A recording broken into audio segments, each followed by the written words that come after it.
Ngibingelele kuwe mlaleli, ngiyathemba ukuthi uyaphilayo. Mina ngizocela kuwe laphana-ke ukuthi-ke uma usamusha wenze okulungile-ke laphana-ke ucindezele-ke ibhathini u-subscribe nje akubizi imali kumahhala nje ukhishwa nesenti-ke elimnyama-ke leli-ke uzokwazi uthole nezinye-ke iy'ndaba-ke ezintsha engizokulethela zona-ke kulo-ke leli khasi-ke leli-ke kusukela-ke manje-ke. So zingakuphutheli iy'ndaba ongenza njengamanje-ke lapho usicindezele-ke ibhathini u-subscribe.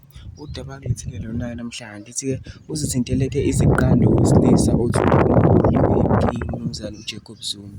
Owesilisa uzibiza ngoPhakela Umthakathi Ndabandaba ubhale ezinkundleni zokuxhumana wathuka umholi we-MK uMnumzane uJacob Zuma ohlonishwayo owalwela inkululeko yomuntu omnyama kuleli.